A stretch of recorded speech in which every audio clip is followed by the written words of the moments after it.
Welcome to night bulletin. Hyderabad లో గురు పూజోత్సవం కార్యక్రమం శిల్పకళా వేదికలో అంగరంగ వైభవంగా జరిగింది. ఈ వేడుకకు ముఖ్య అతిథిగా హాజరైన తెలంగాణ ముఖ్యమంత్రి రేవంత్ రెడ్డి ఉపాధ్యాయులను సత్కరించారు. విద్యారంగంలో విశేష ప్రతిభ కనబరిచిన 120 మంది ఉపాధ్యాయులకు సీఎం స్వయంగా పురస్కారాలు అందజేశారు. రాష్ట్ర భవిష్యత్తు తీర్చిదిద్దడంలో ఉపాధ్యాయుల పాత్ర అపారమని ఆయన గుర్తు చేశారు. సమాజ నిర్మాణంలో గురువుల కృషి అమూల్యమని తెలిపారు. విద్యార్థులకు పాఠ్యపుస్తకాలతో పాటు విలువల బోధన కూడా ముఖ్యమని సూచించారు. ఈ సందర్భంగా ప్రభుత్వ పాఠశాలల్లో విద్యా ప్రమాణాలను మెరుగుపరిచేందుకు తగిన చర్యలు తీసుకుంటున్నామని సీఎం హామీ ఇచ్చారు. పుష్పకు చీకరిస్తూ ముందుకు రాబోతూ ఉన్నారు. ప్రజల ప్రగతి కోసం సంకల్పం చేసిన వీరుడి పేరు చెప్పాలి అంటే అది అనుమల రేవంత్ రెడ్డి గారని మనస్ఫూర్తిగా మనం చెప్పుకుంటాం. అందుకే ఈ మార్గం చూపుతున్నటువంటి పెద్దలుగా వారికి మనపూర్వకంగా సాదరంగా స్వాగతం పలుకుదాం. వారు రాగానే గట్టిగా మన కరతాళ ధ్వనులతోటి వారికి స్వాగతం చెప్దాం. ఆఖ్యాతం సత్యమే అని చెప్పుకుంటాం. నిర్మలమైన మనస్సున్న మనిషి గురించి మాట్లాడుతూ ఉంటే తప్పనిసరిగా నిశ్చలమైన తటాకం ఒడ్డున నిలబడి నీడతో మాట్లాడిన అనుభూతి మనకు కలుగుతుంది. మూడు రంగుల జెండా బట్టి సింగమోలే కదిలినాడు ఒక్కరో కాంగ్రెస్ సూర్యుడు ప్రియుడు మన రేవంత్ అన్న నిగ్గదీసి అడిగే మొనగాడు.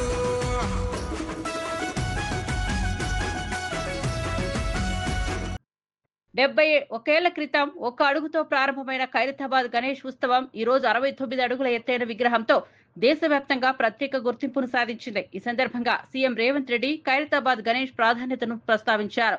ఎన్ని కష్టాలు వచ్చినా ప్రతి ఏటా ఘనంగా గణేష్ ఉత్సవాలు నిర్వహిస్తున్న కమిటీ సభ్యులకు ఆయన అభినందనలు తెలిపారు. టీపీసీసీ అధ్యక్షుడిగా గణేశుడిని దర్శించుకున్నానని, ఇప్పుడు ముఖ్యమంత్రిగా దర్శించుకునే అదృష్టం కలిగిందని చెప్పారు. గణేష్ మండపం నిర్వాహకులకు ఉచిత విద్యుత్ అందజేసిన విషయాన్ని కూడా సీఎం వెల్లడించారు. ఖైరతాబాద్ గణేష్ దేశంలోనే కాకుండా ప్రపంచవ్యాప్తంగా భక్తులను ఆకర్షించే ఉత్సవంగా మారిందని రేవంత్ రెడ్డి అన్నారు. ఆనాడు ప్రారంభించుకున్న ఈ గణేష్ ఉత్సవాలు ఈనాటికి 71 సంవత్సరాలు పూర్తి చేసుకోవడం జరిగింది. నాకు అందిన సమాచారం మేరకు ఈనాడు గణేష్ ఖైరతాబాద్ 69 అడుగుల ఎత్తుకు ఎదిగి దేశంలోనే గణేష్ ఉత్సవాలంటే ప్రతి ఒక్కరూ ఖైరతాబాద్ గణేష్ ఉత్సవ సమితి వాళ్ళు నిర్వహిస్తున్న ఈ పండుగ కార్యక్రమాన్ని చర్చించుకునే విధంగా ఈ 71 సంవత్సరాలు వాళ్ళు ఎక్కడ ఎన్ని ఇబ్బందులు వచ్చినా ఎంత కష్టం వచ్చినా వాటన్నింటిని భరించుకుంటూ దేశంలోనే ప్రతిష్టాత్మకంగా ఈ ఉత్సవాలను నిర్వహించినందుకు ఉత్సవ సమితిలో ఉన్న మిత్రులందరినీ మనస్ఫూర్తిగా అభినందిస్తున్నా. ఒక్క కార్యక్రమం ఒక్క సంవత్సరం చేయడం, ఒక్కసారి చేయడమే కష్టమైన పని ఈ రోజుల్లో. కానీ 71 సంవత్సరాలు ఎన్నో రకాల పరిస్థితులు, ఈ మహానగరంలో ఎన్ని ఉపద్రవాలు వచ్చినా వాటన్నిటిని తట్టుకొని నిలబడి ఈనాడు పోటీ యుగంలో ఎంతోమంది పెద్ద పెద్ద గణపతి విగ్రహాలను ప్రతిష్ఠించిన ఖైరతాబాదు గణపతి దేవుడికి పోటీ లేదు, సరిరారు అనే విధంగా నిర్వాహకులు నిర్వహించుకుంటూ వచ్చిండ్రు. ఈరోజు ఆనాడు పిసిసి అధ్యక్షుడిగా, ఈనాడు ముఖ్యమంత్రిగా మీ దగ్గరికి వచ్చి మీ సంతోషంలో ఈ ఉత్సవంలో పాల్గొనడం నాకు చాలా ఆనందాన్ని, సంతోషాన్ని కలిగించే కార్యక్రమం. ఈరోజు మీకు అందరికీ తెలుసు, హైదరాబాదు నగరంలో 1,40,000 విగ్రహాలని రోజు ప్రతిష్ఠించుకొని చాలామంది గణేష్ ఉత్సవాలను నిర్వహించుకుంటున్నారు. దేశంలో ఎక్కడా లేని విధంగా ఏ రాష్ట్రంలో ఏ నగరంలో గణేష్ ఉత్సవాలకు ఉచితంగా రాష్ట్ర ప్రభుత్వం విద్యుత్తు ఇచ్చిన సందర్భం లేదు. ఈనాడు తెలంగాణ రాష్ట్ర ప్రభుత్వము ఎక్కడ చిన్న చిన్న గల్లీలల్లో గణేష్ విగ్రహాలను ప్రతిష్ఠించుకున్నా వాళ్ళందరికీ ప్రభుత్వం అధికారికంగా ఉచిత కరెంట్ ఇవ్వడం ద్వారా గణపతి దేవుడి యొక్క భక్తుల మనోభావాలను గౌరవించే విధంగా అదేవిధంగా మిత్రులు దానం నాగేందర్ గారు చెప్పినట్టు మా పోలీస్ సిబ్బంది కానీ, మా మున్సిపల్ శాఖ సిబ్బంది కానీ, మా కలెక్టర్ సిబ్బంది కానీ, అదేవిధంగా బీఆర్ఎస్ పార్టీ సీనియర్ నేత మాజీ ఉప ముఖ్యమంత్రి కడియం శ్రీహరి సంచలన వ్యాఖ్యలు చేశారు. కల్వకుంట్ల కుటుంబంలో కొనసాగుతున్న వివాదం ఆస్తి సమస్యలకు సంబంధించినదని ఆయన స్పష్టం చేశారు. తన పార్టీ రాజీనామా నిర్ణయానికి కవిత అరెస్టు కూడా ఒక కారణమని ఆయన వెల్లడించారు. బీఆర్ఎస్ లో పరిస్థితులు సరిగా లేవని, వ్యక్తిగత లాభ నష్టాలు మాత్రమే ముందుకు వస్తున్నాయని ఆరోపించారు. ప్రజాస్వామ్య విలువలు, పార్టీ సిద్ధాంతాలు క్రమంగా కనుమరుగైపోతున్నాయని వ్యాఖ్యానించారు. కవిత అరెస్టు పార్టీ ప్రతిష్టకు పెద్ద దెబ్బ అని పేర్కొన్నారు. కూడా విపరీతంగా దోచుకున్నారు. ధరణిని అడ్డం పెట్టుకొని 1000 ఎకరాల భూమిని కబ్జా చేశారు. కాళేశ్వరాన్ని అడ్డం పెట్టుకొని 1000 కోట్ల రూపాయలు సంపాదించుకున్నారు. ఇప్పుడు ఆ 1000 కోట్ల రూపాయలను పంచుకునే క్రమంలో 1000 ఎకరాల భూములను పంచుకునే క్రమంలో వాళ్ళ కుటుంబంలో గొడవ జరుగుతున్నది. కల్వకుంట్ల కుటుంబం తెలంగాణ పైన పడి దోచుకున్నారు. అందుకనే ప్రజలు వాళ్ళని పక్కన పెట్టారు. ఇప్పుడు కల్వకుంట్ల కుటుంబంలో జరుగుతున్న పంచాయతీతోని ప్రజలకు సంబంధం లేదు, తెలంగాణకు సంబంధం లేదు, కాంగ్రెస్ ప్రభుత్వానికి, కాంగ్రెస్ పార్టీ కూడా సంబంధం లేదు. అది వాళ్ళ కుటుంబ పంచాయతీ, ఆస్తుల గొడవ మాత్రమే. దీన్ని ప్రజలు గమనించాలని చెప్పి నేను కోరుతున్నా. ఆనాడు కవిత లిక్కర్ కేసులో ఇన్వాల్వ్ అయింది. ఆనాడు పార్టీకి రాజీనామా చేయడానికి కూడా ప్రధానమైన కారణం ఒక ముఖ్యమంత్రి గారి బిడ్డ లిక్కర్ కేసులో ఇన్వాల్వ్ కావడం, ఆమె విచారణ ఎదుర్కోవడం, అనేక రోజులు జైల్లో ఉండడం కూడా కొంత నాకు బాధ అనిపించింది. ఇది సరైన పద్ధతి కాదనిపించింది. అందుకనే బయటికి రావడం జరిగింది.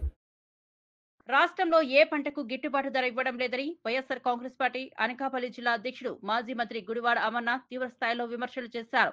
చెరుకు రైతులకు 1 టన్నుకైనా ఇప్పటి వరకు డబ్బులు చెల్లించలేదని ప్రభుత్వం వైఫల్యాన్ని ఎత్తి చూపారు. ఉమ్మడి రాష్ట్రంలో 64 పబ్లిక్ సెక్టార్ కంపెనీలకు అమ్మేసిన చరిత్ర చంద్రబాబుదని, ఇప్పుడు స్టీల్ ప్లాంట్ అమ్మకానికి కళ్లప్పగించి చూస్తున్నారని ఆరోపించారు. రాష్ట్రంలో 70 ఏళ్లలో కేవలం 11 మెడికల్ కాలేజీలు మాత్రమే ఉన్నప్పటికీ వైసీపీ ప్రభుత్వం 5 సంవత్సరాల కాలంలో 17 కొత్త మెడికల్ కాలేజీలు తెచ్చి అందులో 5ను పూర్తి చేసిందని వివరించారు. న్యాయం జరిగేంత వరకు కూడా పోరాటం చేస్తుంది. అది ఏ మేరకైనా, ఎంతవరకైనా ఈ ప్రభుత్వం మీద ఒత్తిడి తీసుకొచ్చేటువంటి దానికి అన్ని రకాలుగా కూడా అన్ని పోరాటాలకి సిద్ధంగా ఉంది. వారి పక్షాన 9వ తారీఖున పెద్ద ఎత్తున రాష్ట్ర వ్యాప్తంగా అన్ని ఆర్డీఓ కేంద్రాలు జరుగుతాయి. అన్ని జిల్లా హెడ్ క్వార్టర్స్లో కూడా ఎక్కడైతే ఆర్డీఓ కేంద్రాలు ఉన్నాయో అన్ని దగ్గరలో కూడా పెద్ద ఎత్తున ఈ కార్యక్రమాన్ని నిర్వహిస్తాం. ప్రభుత్వం మీద ఒత్తిడి తీసుకొని వస్తాం. రైతులు న్యాయం జరిగేటువంటి కార్యక్రమాన్ని చేస్తాం. మళ్ళీ వచ్చే సంవత్సరం మళ్ళీ ఇటువంటి పొరపాట్లు జరగకుండా ఈ ప్రభుత్వం చర్యలు తీసుకునేటువంటి విధంగా వారి మీద ఒత్తిడి తీసుకొస్తాం. ప్యూర్గా చోడవరం, మాడుగుల లాంటి నియోజకవర్గాలు చెరుకు వ్యవసాయం మీద ఆధారపడినటువంటి ప్రాంతం. అది అటువంటి దానికి మీరు ఇంక చెరుకేయకండి, ఈ కంపెనీని మా వల్ల కాదు, మొన్న చెరుకు తోలినటువంటి రైతులకి మేము డబ్బులు ఇవ్వలేదు, ఇంకా 35 కోట్ల రూపాయలు పెండింగ్ బకాయిలు రైతులకి. 1 టన్నుకి ₹1 ఇవ్వాల. 1,10,000 టన్నులు తోలితే ఎప్పుడో జనవరి నుంచి మార్చి వరకు, ఏప్రిల్ వరకు, నేటికి సెప్టెంబర్ వచ్చేసింది. ₹1 పేమెంట్ ఇవ్వాల. మేము 5 సంవత్సరాల్లో 90 కోట్ల రూపాయలు ప్రభుత్వం తీసుకుని వచ్చి, నేను సంబంధించినటువంటి శాఖ మంత్రిగా, ఫస్ట్ నుంచి ప్రైవేట్ ఇంట్రెస్ట్ తప్ప పబ్లిక్ ఇంట్రెస్ట్ అనేటువంటిది ఎప్పుడూ లేదు. అందుకనే పబ్లిక్ ఎంటర్ప్రైజెస్లో ఉన్నటువంటి 64 కంపెనీలని ఉమ్మడి రాష్ట్రంలో అమ్మేసినటువంటి చరిత్ర చంద్రబాబు నాయుడు గారు. పబ్లిక్ సెక్టర్లో ఉన్నటువంటి పక్కన ఉన్నటువంటి స్టీల్ ప్లాంట్ని అమ్మేస్తుంటే కళ్ళప్పగించుకొని చూస్తున్నటువంటి వ్యక్తి చంద్రబాబు నాయుడు గారు. రాష్ట్రంలో కేవలం 11 మెడికల్ కాలేజ్ మాత్రమే ప్రభుత్వం దీంట్లో ఉండేవి. 11 ఎప్పటి నుంచి 75 సంవత్సరాల స్వతంత్ర భారతదేశంలో.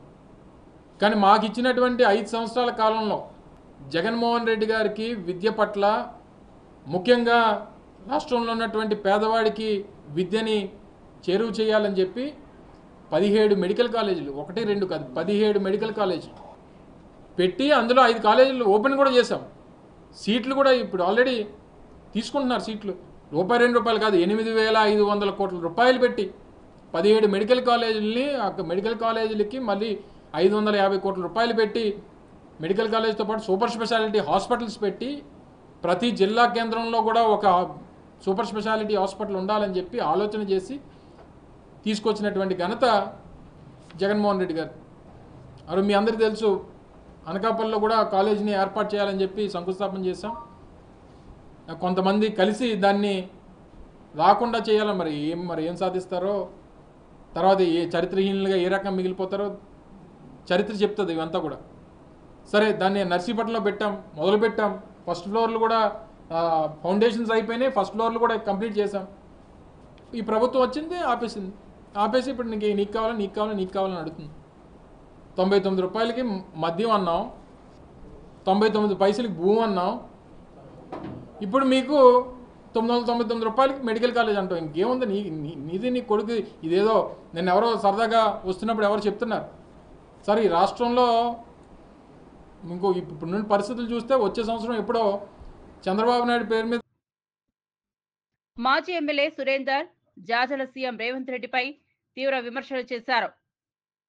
మారెడ్డిలో వరదలు వచ్చే ప్రమాదం ఉందని వాతావరణ శాఖ ముందుగానే హెచ్చరించిందని, అలాంటి సమయంలో ప్రజల కష్టాలను పట్టించుకోకుండా రేవంత్ బీహార్లో విహారయాత్రకు వెళ్లారని ఆరోపించారు. 10 రోజుల తర్వాత వచ్చి సమీక్షలు చేస్తూ నష్టపరిహారం ప్రకటించకుండా కేంద్ర ప్రభుత్వానికి లేఖ రాస్తారని చెప్పడం ఏ ప్రయోజనం కలిగిస్తుందని ప్రశ్నించారు. ఫోటోలకు ఫోజులు ఇవ్వడం తప్ప ఈ జాతీయ పార్టీల వల్ల తెలంగాణ ప్రజలకు ఏం ఉపయోగం లేదని జాజల వ్యాఖ్యానించారు. లండన్ లో జరిగిన మీట్ అండ్ గ్రీట్ కార్యక్రమంలో మాజీ మంత్రి ఎమ్మెల్యే రేవంత్ రెడ్డి ప్రభుత్వంపై తీవ్రస్థాయి విమర్శలు చేశారు. మల్లన్న సాగర్ నుండి మూసీకి నీళ్లు తరలిస్తారని సీఎం రేవంత్ ప్రకటించారని, ఆ ప్రాజెక్టుకు 7,000 కోట్లతో టెండర్లు కూడా పిలిచారని గుర్తు చేశారు. కాళేశ్వరం కూలిపోయిందని చెబుతూ అదే నీళ్లను మూసీకి ఎలా తీసుకెళ్తారని ప్రశ్నించారు. గంధమల్ల ప్రాజెక్టుకు శంకుస్థాపన చేసినా దానికి వచ్చే నీళ్లు మల్లన్న సాగర్ నుంచే అన్న విషయం ఎందుకు మర్చిపోతున్నారని విమర్శించారు. ఉత్తమ్ కుమార్ రెడ్డి రికార్డు పంట పండిందని చెబుతున్నా కాంగ్రెస్ ప్రభుత్వం వచ్చాక ఒక చెక్ డ్యాం కూడా కట్టలేదని, ఒక్క ప్రాజెక్టు కూడా చేయలేదని ఆరోపించారు. ఇమ్మీడియట్ స్పందించి గంటలలో మనుషులను తీసుకొచ్చినాం. మా దగ్గర సహజ సిద్ధమైన ఒక ప్రాజెక్టు ఉంది, పోచారం ప్రాజెక్టు. అది 2 గుట్టల మధ్యలో ఎంత వరద వచ్చినా ఏమిగా దానికి పోయి ఏదో కాపాడినామని చెప్తారు. ఏం కాపాడిరా దాన్ని? వాటర్ వచ్చింది, పోయింది, ఫ్లడ్ వచ్చింది, వెళ్ళిపోయింది. దానికి ప్రభుత్వం నుంచి కాపాడింది ఏముంది? మేము ఏదో ప్రాజెక్టును కాపాడుకున్నాం అని చెప్పి గొప్పలు చెప్పుకుంటారు. చేసింది ఏమీ లేదు. ఆ భగవంతుడు కాపాడి ఆ తాండాలని కావచ్చు. ఇవాళ ఎల్లారెడ్డి మండలంలో తిమ్మాపూర్ చెరువు తెగిపోయింది, కళ్యాణి ప్రాజెక్టు తెగిపోయింది, అవి చూడలే. నాగిరెడ్డిపేట మండలంలో పటేల్ చెరువు తెగిపోయి మరి ఎల్లారెడ్డి నాగిరెడ్డిపేట మండలాల ప్రధానమైనటువంటి పోచారం ప్రాజెక్టు కెనాలు 100 మీటర్లు కొట్టుకపోతే దాన్ని చూడలేదు. దాదాపు 5,000 ఎకరాలు నీట మునిగింది. ఈరోజు కూడా నీళ్లున్నాయి అక్కడ, ఇంతవరకు అవి చూడలేదు. వచ్చి 10 లక్షలతోటి అయిపోయే బ్రిడ్జిని చూసి ఫోటో ఎగ్జిబిషన్ చేసి చాలా కష్టపడ్డారు, ప్రాణాలు కాపాడారని ఫోటోలో పోజులు ఇచ్చిపోయినారు తప్పితే రైతులకు ఒరగబెట్టింది ఏమీ లేదు. వీళ్ళు మేము ఒకటే చెప్తా ఉన్నాం, డిమాండ్ చేస్తున్నాం బీఆర్ఎస్ పార్టీ పక్షాన, మా ఎల్లారెడ్డి రైతుల పక్షాన, మీరు సత్వర చర్యలు తీసుకోకపోతే మేము రైతులను ఏకం చేసి రోడ్ల మీద తీసుకొచ్చి మీ ప్రభుత్వాన్ని మెడల్ వంచి వాళ్ళకి న్యాయం జరిగే వరకు చివరి రైతు వరకు కూడా మేము పోరాటం చేస్తాం. మా కేటీఆర్ గారి నాయకత్వంలో మరి తొందరనే కేటీఆర్ గారు, మా ప్రశాంత్ రెడ్డి గారు, నిరంజన్ రెడ్డి గారితో కూడా ఒక పర్యటన కూడా తొందరనే వాళ్ళు డేట్లు ఇవ్వగానే పర్యటన చేస్తాం. రైతులకు భరోసా కలిగి నిన్ను వచ్చినావు, మంచిగా తిన్నావు, హెలికాప్టర్కి వెళ్ళిపోయినావు అంటే గీదా విహారయాత్ర అనేది నువ్వు చేసింది ఏముంది? కామారెడ్డి జిల్లాకు ఒరగబెట్టింది ఏముంది? ఒక ముఖ్యమంత్రి అంటే నాకు నిజంగా చెప్తున్నా, ఒక ముఖ్యమంత్రి వచ్చిందంటే ఒక రైతులకు కానీ ప్రతి ఒక్కరికి ఆశ ఉంటుంది, అబ్బా మాకు ఇంత సత్వర చర్యలు తీసుకుంటారు, మాకు న్యాయం అవుతుందని చెప్పి. ఇంకో 15 రోజుల తర్వాత సమీక్ష చేస్తా అని చెప్పి పోయిండు. సమీక్షలు కాదు, మాకు సత్వర చర్యలు ఇమ్మీడియట్ కావాలా, రిలీఫ్ కావాలా. రాష్ట్ర బ్రాహ్మణ కార్పొరేషన్ చైర్మన్ బుచ్చి రాంప్రసాద్ వైసీపీ ప్రభుత్వంపై తీవ్ర విమర్శలు చేశారు. గణేష్ మండపం వద్ద బిర్యానీ వడ్డించడం, భక్తుల మనోభావాలపై నేరుగా దాడి చేశారని ఆరోపించారు. భక్తిపూర్వకంగా జరిగే ఉత్సవాలకు ఇలాంటి చర్యలు అసహ్యం కలిగించే విషయమని తెలిపారు. ధార్మిక సంప్రదాయాలను అవమానించే విధంగా వ్యవహరించడం వైసీపీ ప్రభుత్వానికి అలవాటైందని అన్నారు. గణేష్ నవరాత్రుల సమయంలో ఇలాంటి చర్యలు ప్రేరేపితమైనవని, భక్తులను రెచ్చగొట్టే ప్రయత్నమని విమర్శించారు. ప్రజల విశ్వాసాలను కించపరిచే చర్యలకు పాల్పడితే రాష్ట్ర వ్యాప్తంగా గట్టి ప్రతిస్పందన వస్తుందని హెచ్చరించారు. రెడ్డి గారు శాసనసభకు రారని చెప్తా ఉన్నారు. రాజ్యాంగం ప్రకారం 11 మందితోటి కూడుకున్న వారికి ప్రతిపక్ష హోదా ఎలా వస్తుందో చెప్పాల్సిన అవసరం ఉంది. 23 శాసనసభ్యులు ఉన్నప్పుడే మైకులు ఇవ్వలేదు, మాట్లాడడం లేదు. మమ్మల్ని ప్రతిపక్ష నాయకుడిని గౌరవించలేదు. అవినీతి శాఖ మంత్రిగా రాజ్యాంగేతర శక్తిగా వ్యవహరించిన సజ్జల రామకృష్ణారెడ్డి ఏ విధంగా రాష్ట్రంలో అరాచక పాలన సాగించాడో మనం చూసాం. మొత్తం ప్రభుత్వ యంత్రాంగాన్ని గుప్పెట్లో పెట్టుకొని అవినీతి కేంద్రంగా మార్చి అక్రమాలకు కేంద్ర బిందువుగా మారిన రామకృష్ణారెడ్డి ఇవాళ మాట్లాడుతూ ఉన్నాడు. అసలు గెలిచిన 11 మంది ఎమ్మెల్యేలు ఏమైపోయారు? 151 మంది ఎమ్మెల్యేలు, మంత్రులు, ఎంపీలు, రాజ్యసభ సభ్యులను, ఎమ్మెల్సీలను పెట్టుకొని వాళ్ళు ఎవరు ఎందుకు మాట్లాడలేకపోతున్నారు?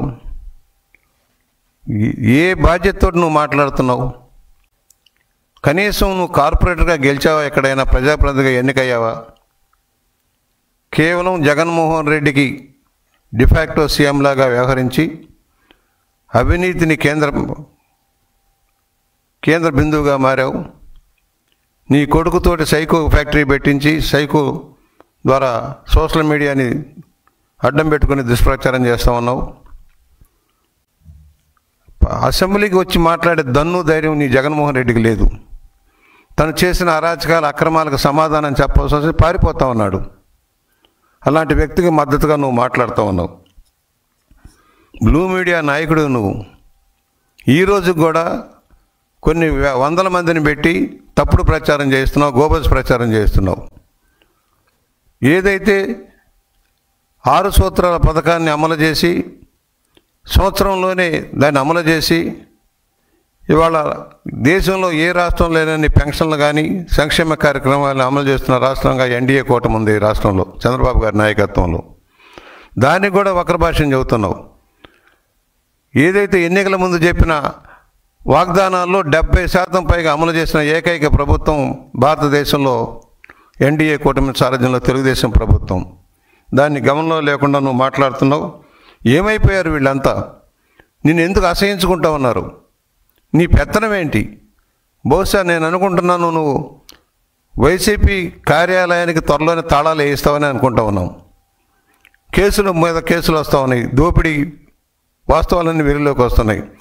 నీ అంతటా నువ్వే చెప్పావు, బ్యాంక్ అకౌంట్ లేకుండా రిజిస్ట్రేషన్ లేకుండా చేసుకుండానే మేము కంపెనీలు పెట్టాము, నడిపామని. అంటే అర్థం ఏంటి? నీ తప్పు నువ్వే ఒప్పుకుంటా ఉన్నావు. నీ దోపిడీని నువ్వే ఒప్పుకుంటా ఉన్నావు. ఒక్కొక్కళ్ళు జైలు పాలైపోతూ ఉన్నారు. నీ అడ్డు పెట్టుకొని అరాచకం సృష్టించిన అధికారులంతా కూడా ఇవాళ పారిపోయే పరిస్థితి వస్తూ ఉంది. రాజ్యాంగేతర వ్యక్తి శక్తిగా ఎదిగిన నువ్వు ఇసుక మాఫియాలో కానీ, మద్యం మాఫియాలో కానీ, మైనింగ్ మాఫియాలో కానీ ఏ విధంగా రొల్లుకున్నావో వాస్తవం ఇది. ఇవాళ నువ్వు చెయ్యని నేరం ఘోరం ఏమైనా ఉందా రాష్ట్రంలో? ప్రతిపక్ష నాయకుల మీద కేసులు ఉన్నాయన్నావు. మేము అడుగుతా ఉన్నా, ఏ కేసులేవి? మర్డర్ కేసులా, రేపు కేసులా, దోపిడీ కేసులా? నీ అరాచకాలను ఎండగడుతున్నందుకు తప్పుడు కేసులు పెట్టావు, అయ్యే కేసులు. అంతకుముందు చంద్రబాబు గారి మీద ఉన్న కేసులు ఏంటి? ఒకటైనా రుజువు చేయి. కనీస నింద మోపి దాన్ని రుజువు చేసే శక్తి నీకు లేదు. భారతదేశంలో ఎక్కువ కేసులు ఉన్న ముఖ్యమంత్రిగా నువ్వు చెబుతా ఉన్నావు. ఏ కేసులు అయి చెప్పండి, కేసు వైజ్గా ఒక్కొక్క కేసు నిర్ధారణకు వద్దాం. ఏవి రుజువు చేయగలిగిన కేసులు? ఏమైనా ఈడీ కేసులు ఉన్నాయా నీ మీద ఉన్నట్టుగా? బీఆర్ఎస్ సీనియర్ నాయకుడు దూదిమెట్ల బాలరాజ్ యాదవ్ సీఎం రేవంత్ రెడ్డిపై ఎద్దేవా చేశారు. రేవంత్ రెడ్డికి డిసెంబర్ ఫోబియా పట్టుకుందని ఆయన వ్యాఖ్యానించారు. ఉస్మానియా యూనివర్సిటీకి డిసెంబర్ 9న వస్తానని చెప్పడం, ఎస్ఎల్బీసీ టన్నెల్ను 2027 డిసెంబర్లో పూర్తి చేస్తానని ప్రకటించడం ఉదాహరణలుగా పేర్కొన్నారు. రైతులకు యూరియాను కూడా డిసెంబర్లోనే ఇస్తానని చెప్పే పరిస్థితి వస్తుందేమోనని ఎద్దేవా చేశారు. ఇప్పటి వరకు రాహుల్ గాంధీ జపం చేసిన రేవంత్ ఇప్పుడు సోనియా గాంధీ జపం చేస్తున్నారని విమర్శించారు. మరి ఇవాళ పేపర్లో చూసినా నేను, మరి ఎస్ఎల్బీసీ ఎప్పుడు పూర్తి చేస్తావు అంటే 2027 డిసెంబర్ 9 పూర్తి చేస్తా. ఈ ముఖ్యమంత్రి గారికి మరి ఇవాళ రైతులు కూడా అడుగుతుంటే డిసెంబర్లో ఇస్తా అంటే యూరియా నాకు తెలిసి అర్థమవుతుంది. మరి డిసెంబర్ ఫోబియా పట్టుకుంది. ఇవాళ రాహుల్ గాంధీ మాట ఇంటలేనట్టుంది కాబట్టి సోనియా గాంధీ జపం చేస్తున్నాడు.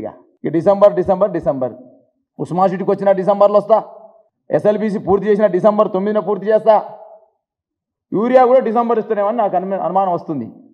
ఇంకో మాట మాట్లాడిన రైతుల గురించి రేవంత్ రెడ్డి గారు, క్యూ లైన్లో టికెట్ల కోసం చాలామంది క్యూ లైన్ నిలబడతారు కానీ అందరికి టికెట్లు దొరుకుతాయని చెప్పేసి మాట్లాడుతూ ఉన్నాడు.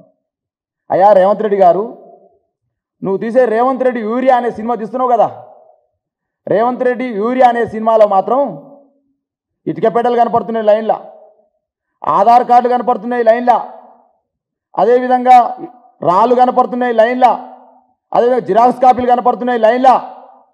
మరి సినిమా థియేటర్ టికెట్లు దొరుకుతున్నాయి కానీ నీ లైన్లో ఇంకా చెప్పులు కూడా కనపడతా ఉన్నాయి. సినిమా థియేటర్లో రేవంత్ రెడ్డి గారు టికెట్లు దొరుకుతున్నాయో కానీ రాళ్ళు, చెప్పులు, అదేవిధంగా ఆధార్ కార్డు జిరాక్సులు, ఇటుక పెట్టెలు, చెప్పులు వేసినటువంటి లైన్లో మాత్రం ఈ తెలంగాణ రాష్ట్రంలో ఊరియా బస్త దొరకలేదు రేవంత్ రెడ్డి గారు అని స్పష్టంగా ఇలా మీడియా ద్వారా చెప్తా ఉన్నా.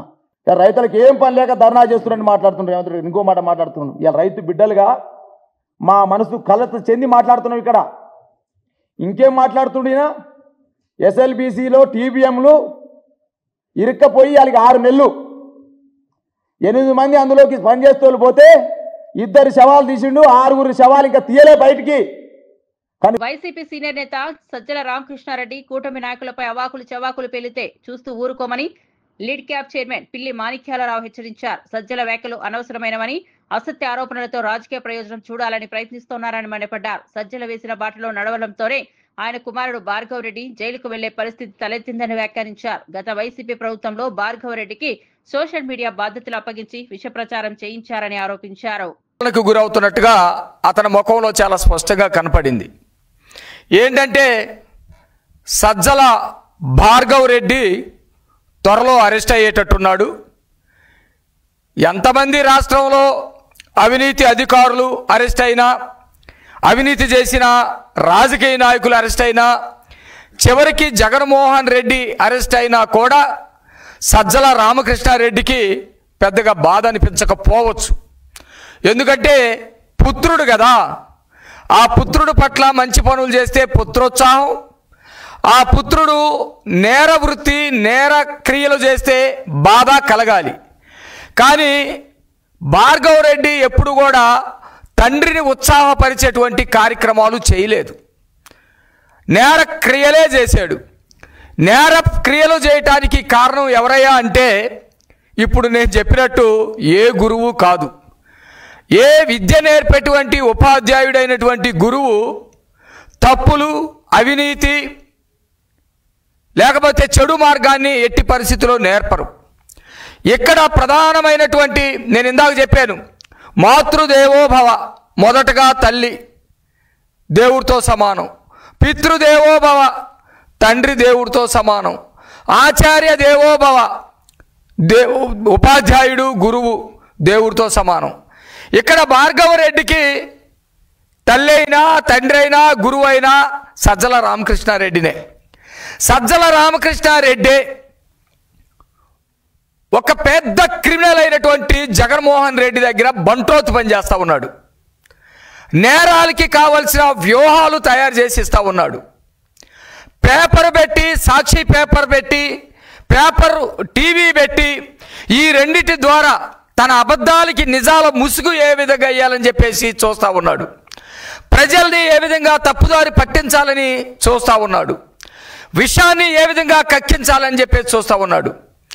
అలాంటి కరుడు గట్టిన నేరస్తుడి దగ్గర ఒక బంట్రోతు పనిచేసేటువంటి సజ్జల రామకృష్ణారెడ్డి నిన్న ప్రెస్ ముందుకు వచ్చి చంద్రబాబు నాయుడు గారిని, లోకేష్ గారిని మాట్లాడే స్థాయికి వచ్చాడంటే, సజ్జల రామకృష్ణారెడ్డి ప్రభుత్వంలో ఉన్నాం కాబట్టి, బాధ్యతగా మాట్లాడాలి కాబట్టి నీకు స్వీట్ వార్నింగ్ ఇస్తూ ఉన్నాం.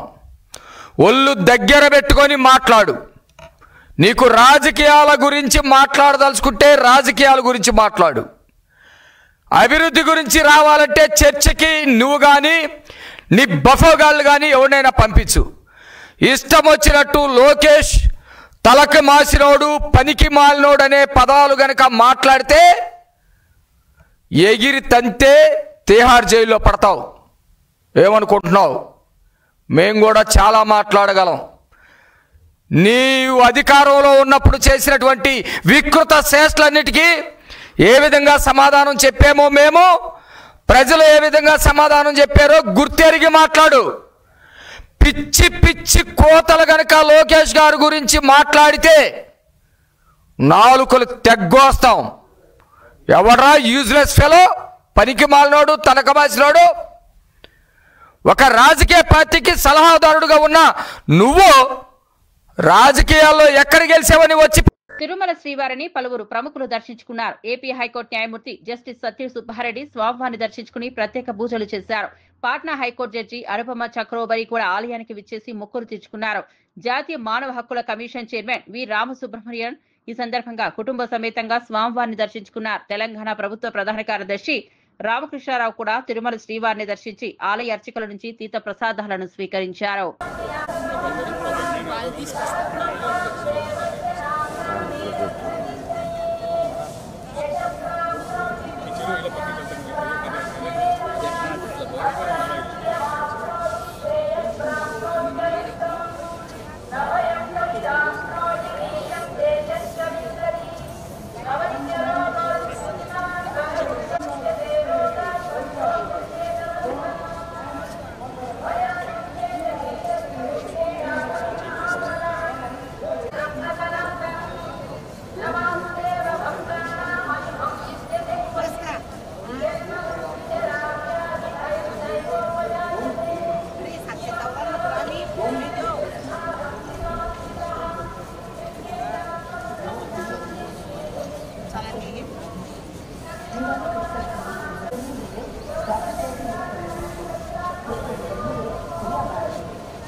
ఈ నెల 18వ తేదీన ప్రారంభం కానున్న శాసనసభ సమావేశాలకు మాజీ ముఖ్యమంత్రి వైఎస్ జగన్మోహన్ రెడ్డి హాజరు కాబోతున్నారన్న వార్తపై రాజకీయ వర్గాల్లో చర్చ సాగుతోంది. ప్రతిపక్ష హోదా ఇస్తేనే సమావేశాలకు వస్తారని ఆయన చేసిన వ్యాఖ్యలు చిన్న భిన్న వాళ్ళలా అనిపిస్తున్నాయని విమర్శలు వ్యక్తమవుతున్నాయి.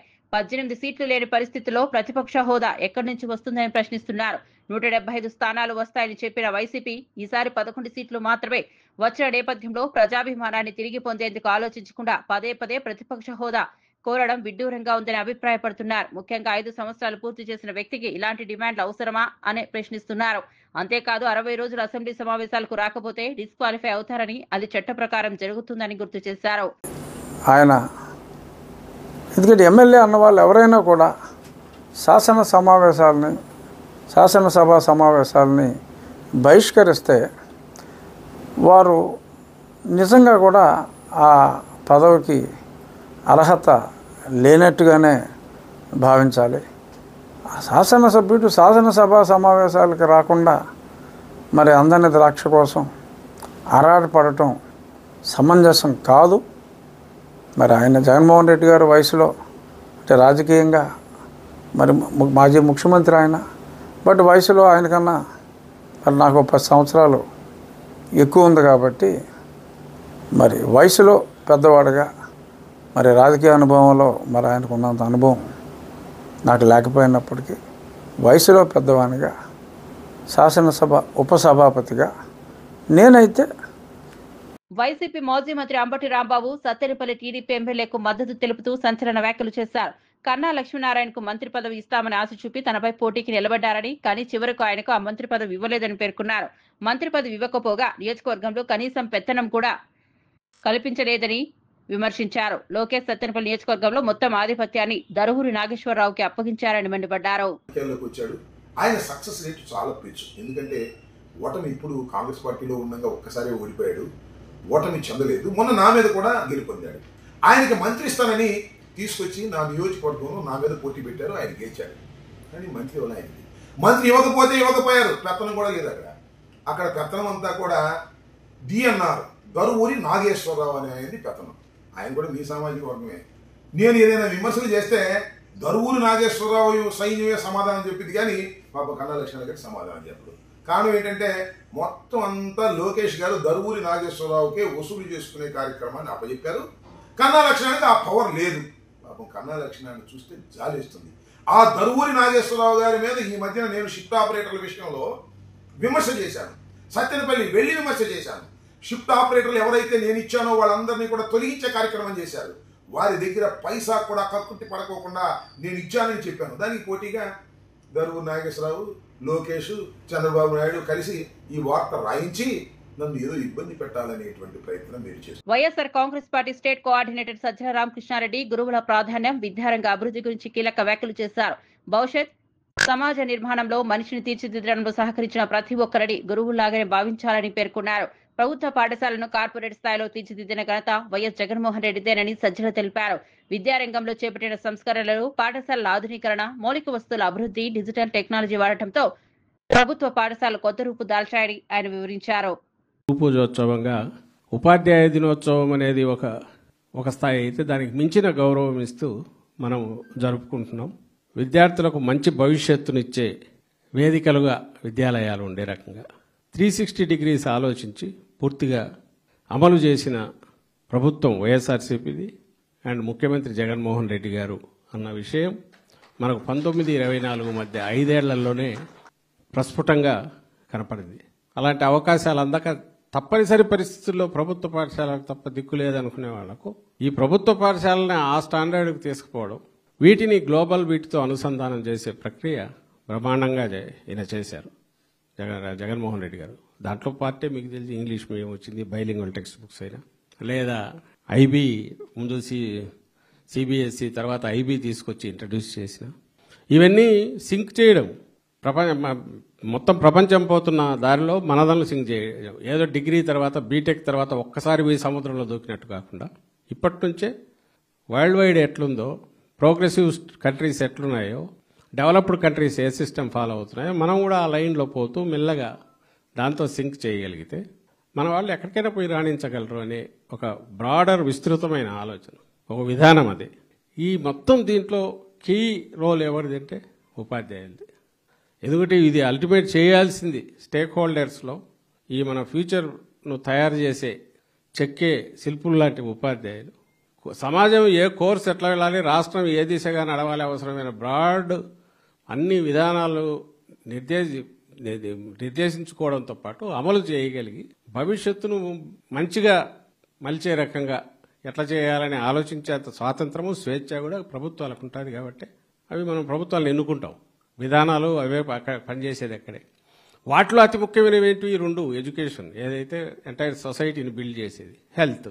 ఈ రెండు కార్పొరేట్ చేతిలేకపోవాలన్నా టోటల్గా, ఆర్ ప్రజలందరికీ అందుబాటులో ఉండాలన్నా అని డిసైడ్ చేయాలంటే బ్యాలెన్సింగ్ యాక్ట్ ఏది చేయగలదంటే గవర్నమెంట్ దాంట్లో ఇన్వాల్వ్ అయితేనే చేయగలదని బలంగా నమ్మే నాయకుడు జగన్మోహన్ రెడ్డి గారు. కాబట్టి ఈరోజు మార్నింగ్ కూడా అదే అంటూ ఈ రెండు ఎట్లా ఇగ్నోర్ చేస్తాము, ఈ రెండు బ్రహ్మాండంగా ఉన్నప్పుడే సొసైటీ హెల్త్ బాగుంటుంది, అది దాని దిశ కూడా సరిగ్గా ఉంటుంది, భవిష్యత్ తరాలు బాగా వాళ్ళ మంచి జనరేషన్ తయారవుతుంది ఫ్యూచర్. ఇది అనే క్లారిటీ ఆఫ్ థాట్ ఉన్న నాయకుడు. సో ఆ రోజు అది మనం మొదలు పెట్టాం. దానికి పునాదులు కూడా ఆ కుటుంబంలో ఉన్నాయి. మన పిల్లల్లాగే అందరి పిల్లలు మెరిటోరియస్ అయితే చదివే అవకాశాలు కల్పించాలనే దిశగా అడుగులు వేశారు. ముఖ్యమంత్రిగా తనకు వచ్చిన అవకాశం వచ్చిన తొలి దఫానే కలలు గంటూ కూర్చోకుండా ఇంప్లిమెంటేషన్ మొదలుపెట్టి. ఇవి బులెటిన్ అప్డేట్స్. మరో బులెటిన్లో మళ్ళీ కలుద్దాం.